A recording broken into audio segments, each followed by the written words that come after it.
اور آج کے بعد قیامت تک جتنے انسان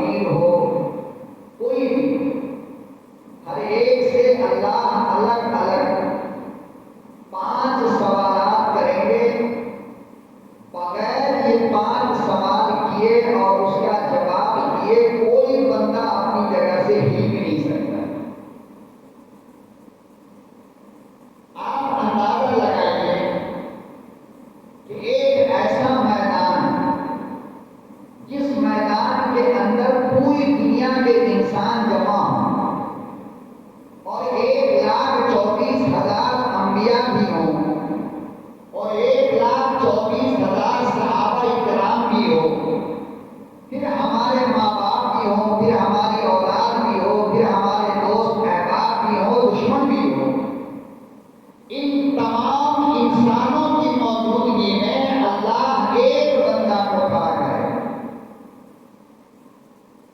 اور اس میدان کی حالت کیا ہے؟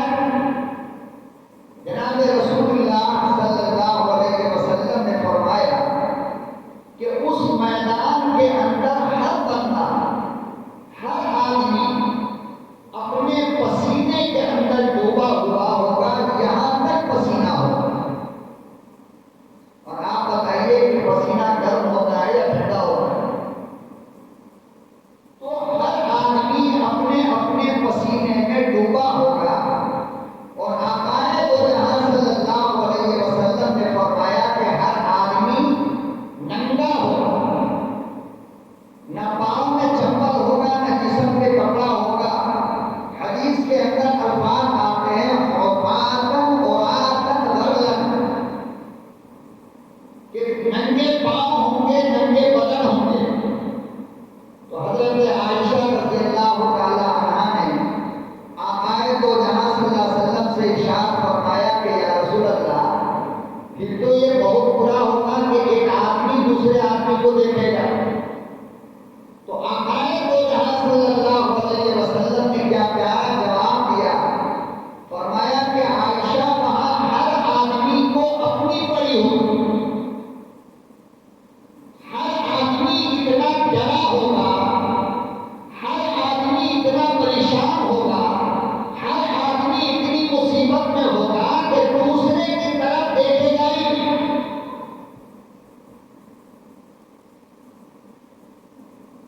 بھائی دائیں بائیں اوپر نیچے آدمی کب دیکھتا ہے؟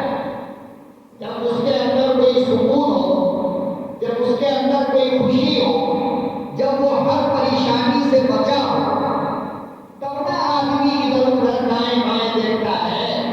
لیکن جب آدمی اپنی مصیبت میں پڑا ہو، مثال کے طور پر آپ کی بیوی آپ کے پاس بیٹھی ہے، آپ پیار محبت کی اس سے باتیں کر رہے ہیں، اچانک آپ کے ہاتھ میں کرنٹ لگ گیا۔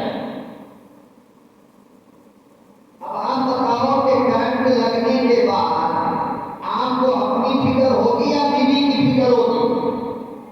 کرنٹ لگنے کے بعد آپ اپنی انگلی کو بچاؤ گے یا دوسرے کو دیکھو گے؟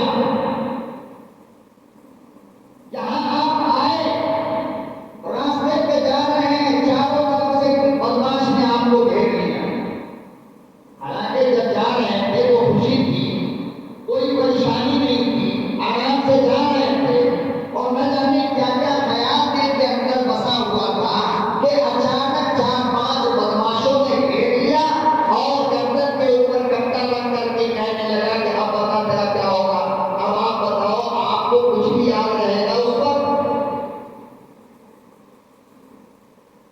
ادھر سے کون جا رہا ہے، ادھر سے کون جا رہا ہے، آپ کو کچھ پتا چلے گا؟ کیوں؟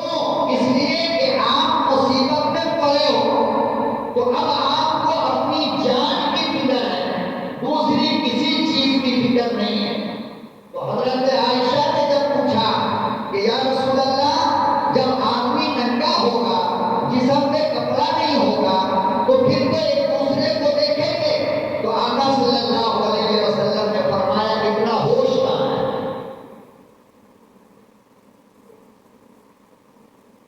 اتنا ہوش، ایک دوسرے کو تو آدمی تب دیکھے گا نا جب ہوش ہو۔ ایک مریض کو ڈاکٹر کہتا ہے کہ بھائی آپ کے ہارٹ کا آپریشن کرنا ہے، اور پیٹ پر سے ڈاکٹر نے اٹھایا اور آپریشن روم کی طرف لے کر کے جا رہا ہے، آپ اس نوجوان مریض کے پاس ایک خوبصورت لڑکی لا کر کے کھڑی کر دو اور کہو کہ بھائی 10 منٹ اس سے بات کر لے پھر اندر چلے جانا، بتاؤ بات کرے گا وہ؟ تو مصیبت جب آتی ہے تو مستی ڈھل جاتی ہے اور مستی ختم ہو جاتی ہے۔ مصیبت کے وقت نہ کھانا اچھا لگتا، نہ میٹھا اچھا لگتا، نہ شوربہ کباب اچھا لگتا، نہ بریانی اچھی لگتی، نہ عورت اچھی لگتی، نہ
گر رہا ہے، ہوش نہیں ہے، گھر سے مسجد تک آنے میں پسینے گر گئے۔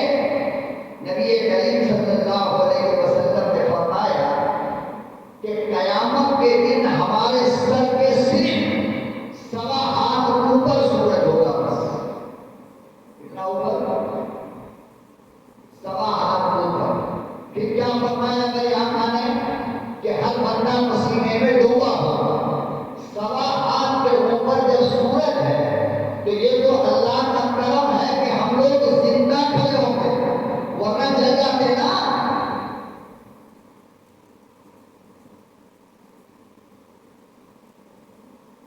اللہ اکبر و کبیرہ، امام الانبیاء محبوب کبریہ حضرت محمد مصطفیٰ صلی اللہ تعالی علیہ وسلم نے ارشاد فرمایا، بغل میں بیٹا ہوگا، بغل میں بیوی ہوگی، ابا ہوں گے، دوست احباب رشتے دار کنبہ قبیلہ، پارٹی کے ورکر تمام کے تمام موجود ہوں گے، مگر پہچاننے کی صلاحیت نہیں ہوگی۔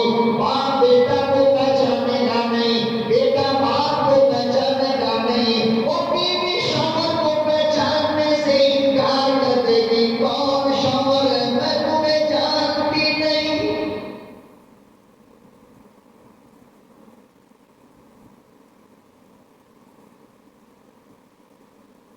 اور یہ تو بہت دور کی بات ہے، یہ تو قیامت کی بات ہے نا۔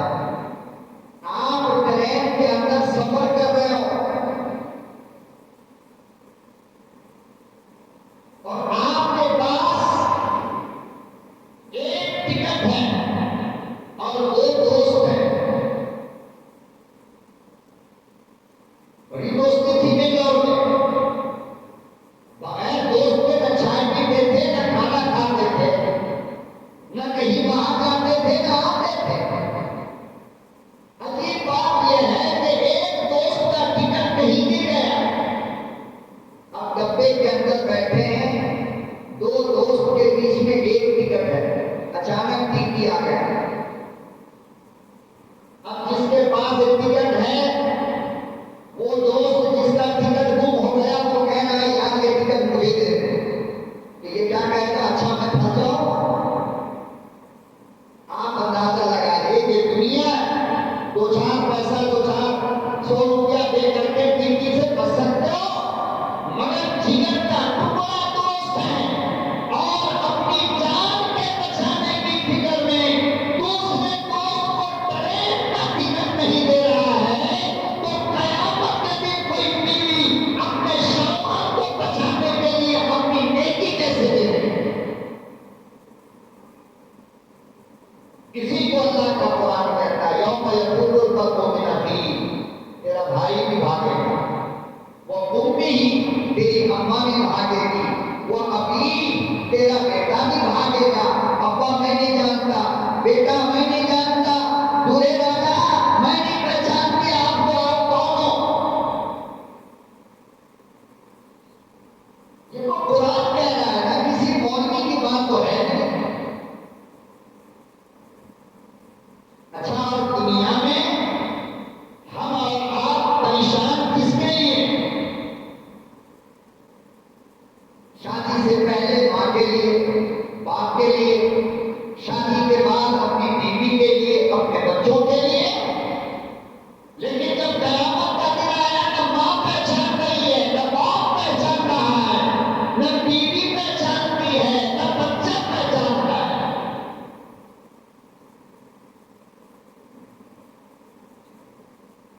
اور حد تو تب ہو گئی جب آقائے دو جہاں صلی اللہ علیہ وسلم نے فرمایا کہ قیامت کے دن ایک بدنصیب بندہ ایسا آئے کہ جس کی نیکی اور گناہ دونوں برابر ہو، ترازو بالکل برابر، گناہ زیادہ ہوتا جہنم میں ڈال دیا جاتا، نیکی ایک زیادہ ہوتی جنت میں چلا جاتا، لیکن دونوں پلڑا برابر ہے۔ اب پروردگار عالم نے اس سے پوچھا بتا تیرے ساتھ اب کون سا سلوک کیا جائے، کیا کیا جائے تیرے ساتھ؟ وہ کہے گا میرے اللہ تھوڑی دیر کا موقع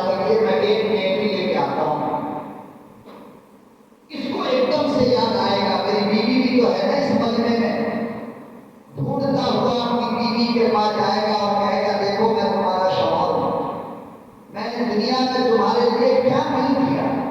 چوری کیا، جھوٹ بول کے کمایا، رشوت لے کے کمایا، لوگوں کے گھروں میں ڈاکہ ڈالا، تجارت میں جھوٹ بولا، تیرے کا ایک نیکی ہے، کوئی کمی نہیں ہوگی تیرے پاس، ایک نیکی کا سوال ہے۔ بیوی کہے گی یہ سب کچھ ٹھیک ہے مگر میں نیکی نہیں ہوں، اس لیے کہ یہاں مجھے خود ضرورت ہے۔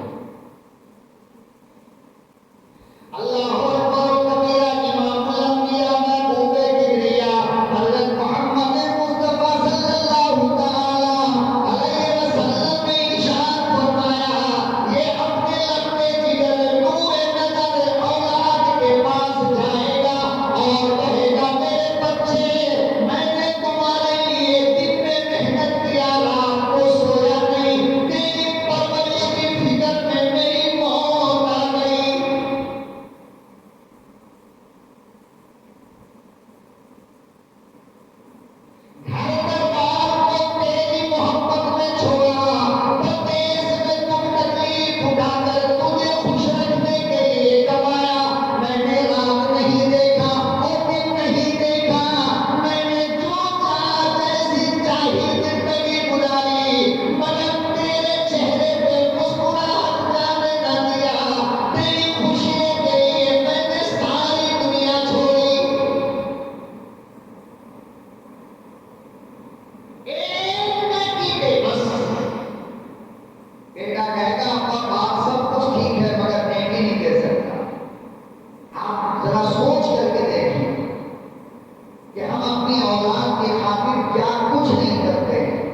سے کیا سوال کریں، آج اللہ کس سے کیا پوچھ لے کچھ پتا نہیں۔ آدم پریشان، نوح پریشان، ابراہیم پریشان، موسیٰ پریشان، تمام کے تمام نبی پریشان ہیں۔ ایک لمحے کے لیے سوچو ہمارا اور تمہارا کیا حال ہے؟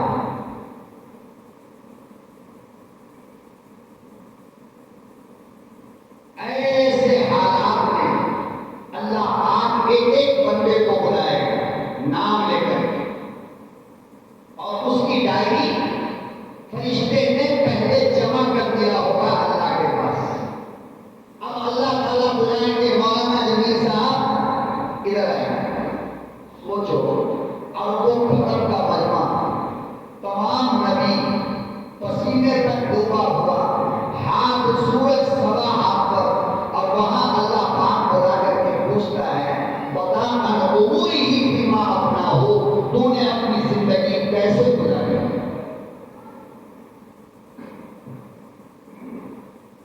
5 سوال کا جواب کی ضرورت ہی نہیں، بس ایک سوال کا جواب تو دیتے ہم، ہے کوئی جواب اس کا؟ کیا مطلب؟ اللہ کہتے ہیں مطلب یہ کہ جب سے تو بالغ ہوا، بالغ ہونے سے پہلے کا معاملہ الگ ہے، کوئی گناہ نہیں ہے، کیا کیا نہیں کیا اس کا کوئی حساب نہیں، کوئی کتاب نہیں، لیکن جوانی جس دن تیری آئی اس دن سے لے کر موت تک ایک ایک سیکنڈ کا حساب دینا ہے، ایک ایک لفظ ایک ایک منٹ کا حساب دینا ہے۔ اب عمر ہی فیما اپنا ہو، پتا تم نے اپنی زندگی کیسی گزاری؟ ہم اگر یہ پوچھ لیں تو آپ ایک ہزار جھوٹ بول سکتے ہو، لیکن اللہ پوچھ رہا ہے تو جواب کیا ہوگا؟ سچ سچ بولنا ہے تو ذرا سوچ کر کے دیکھو کہ اس اللہ کے سامنے کھڑے ہو کر کے یہ کیسے کہہ پاؤ گے اللہ ہم نے ظہر کی نماز نہیں اپنی زندگی، اللہ ہم نے فجر کی نماز نہیں پڑھی، اللہ ہم نے اتنا جھوٹ بولا، اللہ ہم نے اتنی مرتبہ غیر کی بیٹیوں کو دیکھا، اللہ ہم نے اتنا زنا کیا، اللہ اتنا ہم نے حرام کھایا، اللہ اتنے لوگوں کو ہم نے گالی دیا، اللہ اتنے لوگوں کی ہم نے غیبت کی، اللہ اتنے لوگوں کو ہم نے مارا، اللہ اتنے لوگوں کا ہم نے مال چرایا، اللہ اتنی روٹی ہم نے حرام کی کھائی۔ بتاؤ یہ سب جواب دینا پڑے گا یا نہیں؟ اور یہ سب ہم کس کے سامنے بک رہے ہیں؟ پورے مجمع میں، نبیوں کے سامنے۔ اور عجیب بات یہ ہے کہ اللہ کے دائیں طرف اللہ کرسی پر اور اللہ کے دائیں طرف ہمارا پیغمبر بیٹھا ہے، ہم جس نبی کا کلمہ پڑھتے ہیں، اور اس کے سامنے کھڑا کر کے اللہ یہ سوال کرتا ہے بتا تیری زندگی کیسے گزری؟ نبی کی آنکھ سے آنکھ مل رہی ہے، اللہ سوال کر رہا ہے، ہم جواب دے رہے ہیں۔ کاش کہ ہماری زندگی نبی کے طریقے پر گزرتی تو ہم وقت سے کھڑے ہو کر کہہ دیتے اللہ میں نے اپنی زندگی تیرے محبوب کے طریقے پر گزاری۔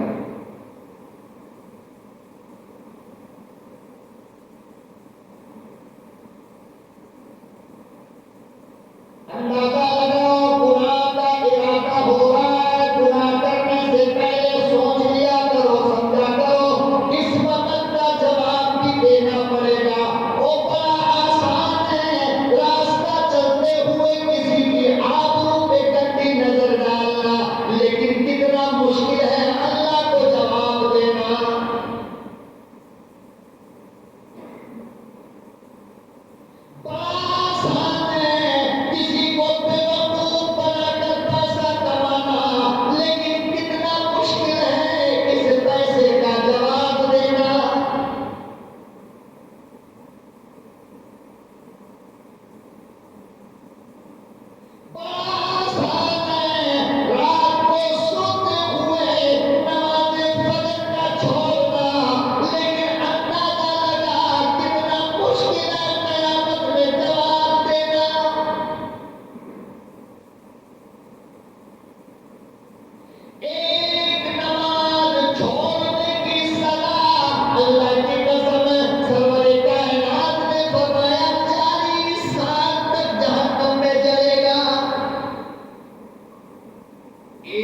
نماز 40 سال جلائے گا. اور وہ کون سی جہنم؟ یہاں والی آگ. ہم کیا سمجھتے ہیں یہاں والی؟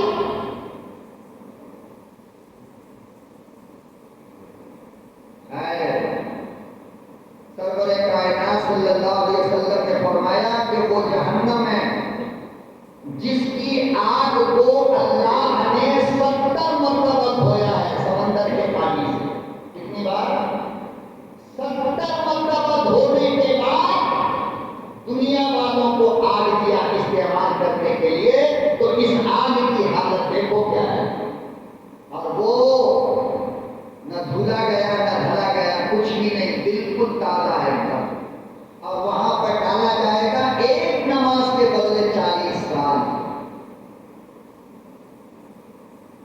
اب گھر جا کر کے حساب ڈال لینا جب سے جوان ہوئے کتنی نماز گئی، اور پھر ہر ایک کو 40 سے ڈیوائڈ کر لینا، پتہ چل جائے گا. اور پھر کون سا دن؟ دنیا کا 40 سال نہیں، قیامت کا ایک دن دنیا کے 70,000 سال سے بڑے ہوں گے. ایک دن دنیا کا 70,000 سال، قیامت کا ایک دن، اور وہاں کا 40 سال ایک نماز کے بدلے جہنم. اسی لیے میں کہتا ہوں کائنات کے ہر کام کو آگ لگا دو مگر نماز نہ چھوڑو. کم سے کم نماز اپنی پوری لے کر کے جاؤ اللہ کی عدالت میں، اس لیے کہ تمہاری زندگی کے ڈائری میں سب سے پہلا نمبر نماز کا ہے. سب سے پہلا نبی نے فرمایا نماز ٹھیک کی نا تو اللہ باقی کو دیکھے گا ہی نہیں. وہ ایک نمبر پہ کیا ہے؟ نماز. نبی نے فرمایا وہ ایک نمبر صحیح کر دو، نیچے کا معاملہ چھوڑ دو. وہ ایک نمبر صحیح نکل گیا تو باقی کو اللہ دیکھے گا بھی. ارے چھوڑو نماز ٹھیک ہے، جو اس طرح آ کر کے ڈال دو. جیسے کہ 3 کنٹل کا دیگ چڑھا ہو بریانی بنانے کے لیے، بریانی کا بنانے والا پورے دیگ کے چاول کو نہیں دیکھتا بلکہ اسپون سے ایک چاول اٹھاتا ہے، 2 چاول اٹھاتا ہے، انگلی میں یوں دبایا اور کہا کہ بھائی اس کو اٹھا دو، بریانی ہو گئی. فرمایا تیری زندگی کی کہانی اور تیری ڈائری کی کہانی یہی ہے. پہلے نمبر پہ نماز ہے، اس کو صحیح کر لے.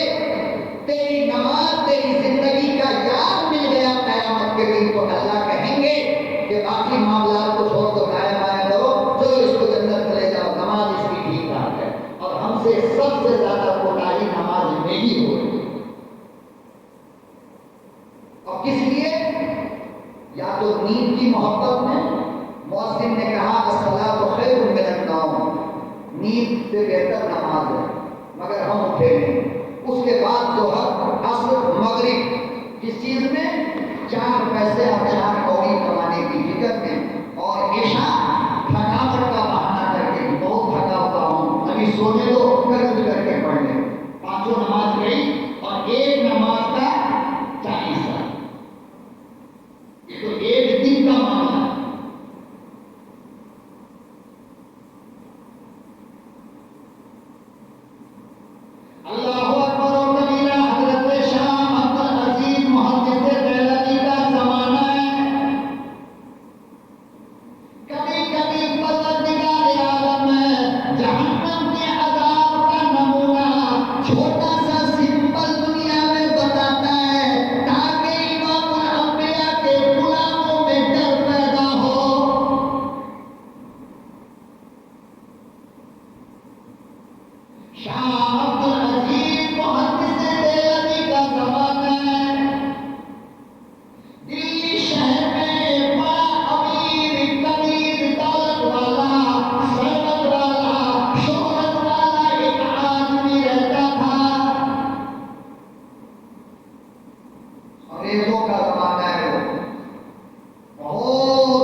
اس کی یہ باتیں بری لگی، ساری دولت ختم ہو گئی، روڈ پہ آ کر کے بھائی بھیک مانگنے لگا۔ کون؟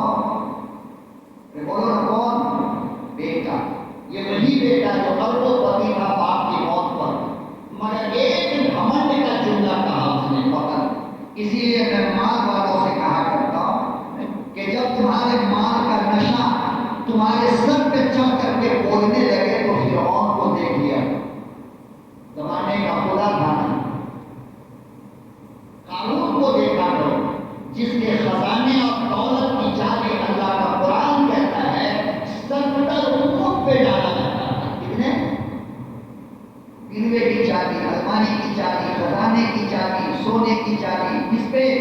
قارون 70 اونٹ پہ خالی اس کے خزانے کا چابی ڈالا جاتا تھا۔ اندازہ لگاؤ کتنا مال والا ہو۔ موسیٰ علیہ السلام سے بغاوت کیا، ایک گھنٹے میں پوری دولت ختم، ابھی بھی زمین میں پھنس رہا ہے اور قیامت تک اپنے مال کے ساتھ پھنستا ہے۔ اس لیے مال کا نشہ جب دماغ پہ چڑھنے لگے تو ان لوگوں کو یاد کر لیا کرو کہ یہ مال ہے کسی کا نہیں، یہ بے وفا ہے۔ میرے باپ کی موت پر میرے پاس آ گیا اور میری موت پر میرے بچوں کے پاس جائے گا اور میرے بچوں کی موت پر میرے پوتوں کے پاس جائے گا، ہمارے ساتھ ہو جا رہا ہے۔ مگر یہ نشہ ایسا ہوتا ہے نا، دو چیز کا نشہ سرکار نے فرمایا کہ دو چیز کا نشہ جب انسان کو سوار ہوتا ہے تو کسی ملا اور مولوی کی نصیحت سمجھ میں نہیں آتی، ایک دولت کا نشہ، ایک عورت کا نشہ۔ شراب کا نشہ تو چھوٹ جاتا ہے، گانجا اور چرس پینے والے توبہ کر کے چلے آتے ہیں راستے پر، مگر جس کو عورت کی عادت پڑ جائے، عورت کا نشہ لگ جائے، وہ موت تک ٹھیک نہیں ہوتا، الا یہ کہ اللہ ٹھیک کرے۔ اور یہی حال دولت کے نشے کا ہے، اور یہ دونوں نشہ انسان کو جہنم تک لے کر جائے۔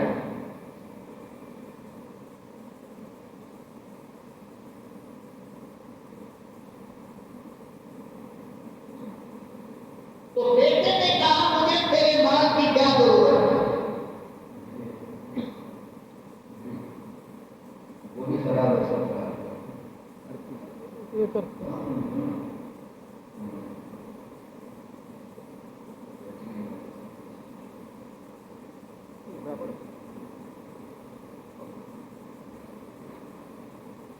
بڑے باپ کا بیٹا تھا، راستے پہ آ گیا گھمنڈ اور تکبر کی بنیاد پر، اچانک اسے یہ بات یاد آئی کہ میں نے اپنے باپ کی دولت کو باپ کی میت کے ساتھ رکھ دیا تھا، چلو قبر کھود کر کے نکال لیتے۔ تو رومال میں دولت تو تھی رکھی ہوئی، رومال گل گیا تھا، مگر وہ ہیرے اور لال وغیرہ ایسے ہی تھے، تو لال میں بھی چمک ہوتی، موتی میں بھی چمک ہوتی۔ اس نے قبر کو کھودا اور اس کے بعد اس موتی پہ جو ہاتھ ڈالا تو اس کا ہاتھ جل گیا، اب وہ موتی نہیں تھا بلکہ جہنم کی آگ بن گیا، ہاتھ جل گیا، اوپر نکلا، یہ ڈاکٹر کے پاس، وہ ڈاکٹر کے پاس، وہاں گیا، وہاں گیا، وہاں گیا، کہیں بھی ٹھیک نہیں ہو رہا، کہیں بھی۔ بڑے بڑے ڈاکٹر کے پاس گیا، ڈاکٹر سے کہنے لگا، مگر ڈاکٹر نے کہا کہ بھائی میں نے سارا چیک اپ کر لیا اور میں نے بڑی بڑی دوائیں دے دی ہے تمہیں، اب ٹھیک نہیں ہوتا ہے تو میں کیا کروں؟ ایسے لوگ آپ کو بھی ملیں گے جن کو ایک بیماری ہے مگر دوا کوئی اثر نہیں کرتی۔ بڑے بڑے ڈاکٹر کے پاس جا کر کہتا ہے، ڈاکٹر کہتا ہے نارمل ہے، تو اچھا نارمل ہے تو پھر یہ تکلیف کیوں؟ ڈاکٹر کہتا میری سمجھ میں نہیں آیا، بس سمجھ لینا کہ یہ اللہ کے عذاب میں پڑ گیا، اور اللہ کے عذاب کا علاج دنیا میں کسی ڈاکٹر کا باپ بھی نہیں کر سکتا ہے، یاد رکھنا ہے۔ تو علاج ہوگا کہاں؟ میں بتاتا ہوں، جب دوا کام نہ کرے کسی بیماری میں تو سمجھ لو کہ اللہ کے عذاب میں آ چکے ہو، اب اس کا علاج دوا سے نہیں ہونے والا، حکیم ڈاکٹر اربوں کھرب وزن کے برابر پیسہ دے دو، کوئی مالک کا لال دنیا میں ایسا ڈاکٹر نہیں آیا جو اللہ کی سزا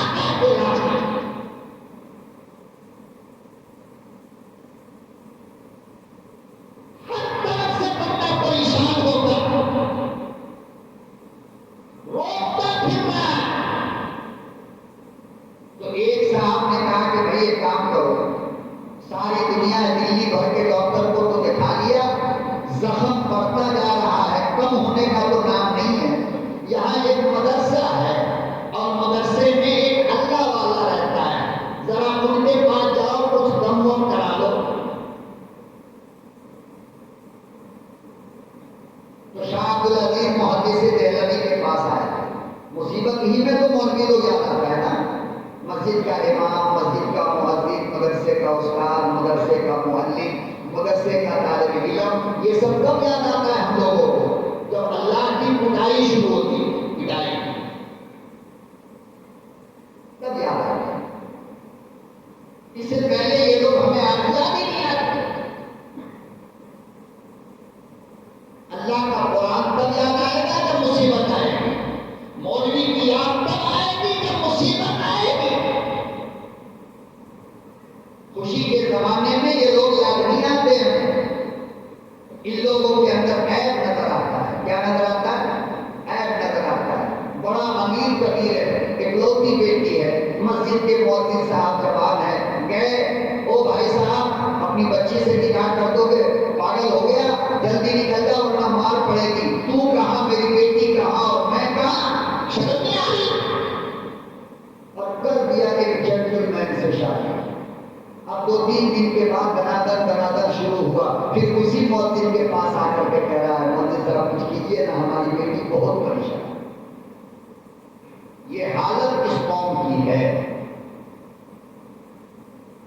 ہماری ضرورت ہی مصیبت میں پڑتی ہے، آرام میں ہمیں کس نے یاد کیا؟ کس کو توفیق ہوئی کہ آج محلے میں بہترین کھانا بنا ہے، چلو سبحانیہ کا مؤذن ہمیں 5 وقت مسجد بلاتا ہے، آج اس کی دعوت کر دیتے ہیں۔ کون مائی کا لال بیٹھا ہوا ہے؟ ہم بھوت پکڑے گا تب مؤذن صاحب کو بلایا ہے، بتاؤ ہم مؤذن کے سوا کوئی کام نہیں کر سکتے۔ ابھی بھی وقت ہے، ہوش میں آئیے اور اسلام سے تعلقات رکھنے والے لوگوں کی قدر کر لو، اللہ تمہاری قدر کرے گا۔ یاد رکھنا ہے، ان سے جتنا دور جاؤ گے اتنی پٹائی ہوگی۔ مسجد سے چمٹ جاؤ، مسجد کے در و دیوار کو اپنی زبان سے صاف کرو، مسجد کی گندگی کو اپنے کپڑوں سے پوچھو۔ خدا کی قسم میرا رب جنت میں تمہاری جنت کو اللہ حوروں کے دوپٹے سے پہنچائے گا۔ مسجد سے رشتہ جوڑو، مسجد والوں سے رشتہ جوڑو، مدرسے سے رشتہ مضبوط کرو، مدرسے کے بچوں سے رشتہ مضبوط کرو، ہزاروں بیماری دور ہو جائے گی انشاءاللہ۔ آؤ مدرسے کے بچوں کے پاس، کبھی مٹھائی لے کر کے آؤ، کبھی فروٹ لے کر کے آؤ، چاروں طرف بچے کو بیٹھاؤ، بیچ میں بیٹھ کر اپنے ہاتھ سے بانٹو، لو بیٹا لو بیٹا۔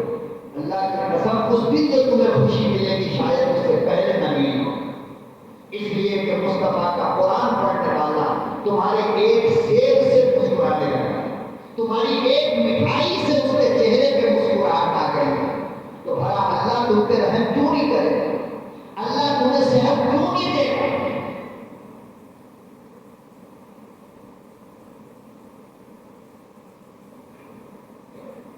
لیکن نہیں، ہمارے کتے، ہمارے گھر کی بلیاں دودھ پی کر کے سوئے گی، بلی ہماری دودھ پیے گی، کتا گوشت کھائے گا، اور ہماری حالت کوئی پوچھنے والا تک نہیں، بھائی کھانا کھائے نہیں کھانا، گھر میں راشن ہے یا نہیں ہے۔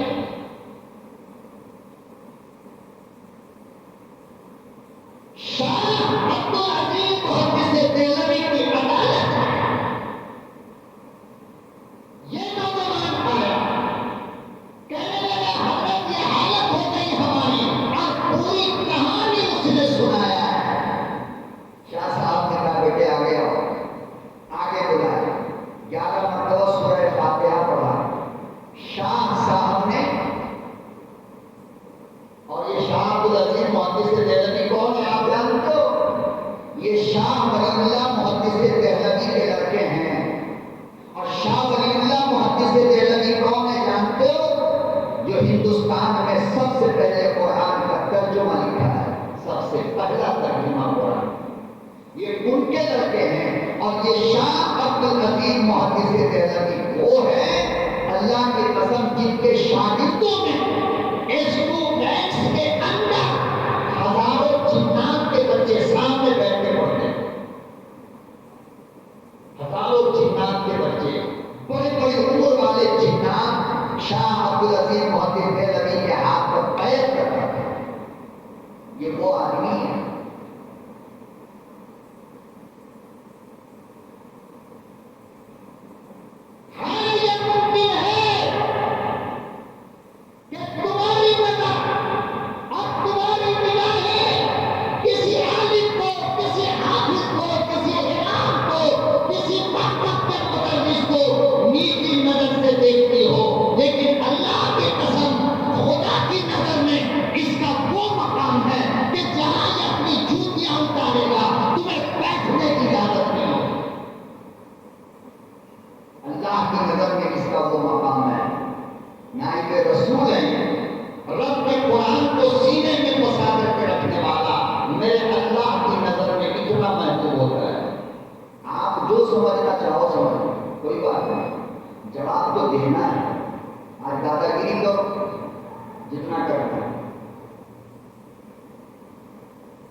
مگر سینے کی ہڈی تو ٹوٹے گی نہ تو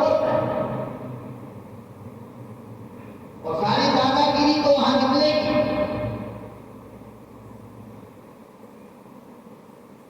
شاہ صاحب نے 11 مرتبہ صبح فاتحہ پڑھا، دم کیا، فرمایا اب کیسا ہے؟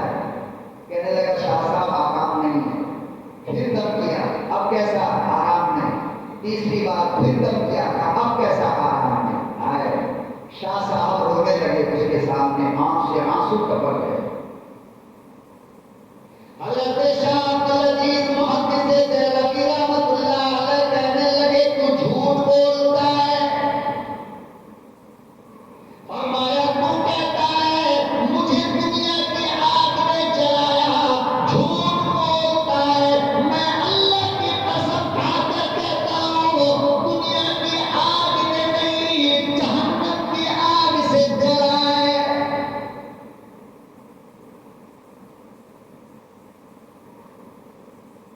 فرمایا اگر دنیا کی آگ میں جلایا ہوتا سورہ فاتحہ سے ٹھیک ہو جاتا. یہ جہنم کی آگ سے جلائے، قرآن کریم سے بجھنے والا نہیں، فقط 2 قطرائے جو تمہاری لہر کو، تمہارے زخم کو ٹھیک کر سکتا ہے.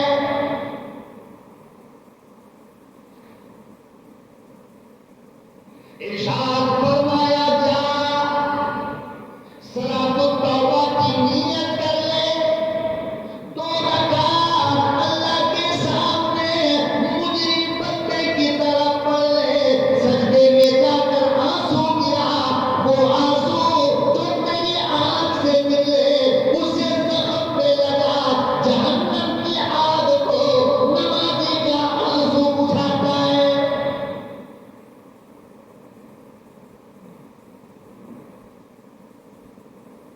بس ایک ہی قطرہ ہے جو جہنم کی سزا سے تم کو بچا سکتا ہے، اور وہ اللہ کے راستے میں شہید ہونے والے کے خون کا قطرہ اور اللہ کے سامنے رونے والے کے آنکھ کے آنسو کا قطرہ جو تیرے زخم کو ٹھیک کر دے گا.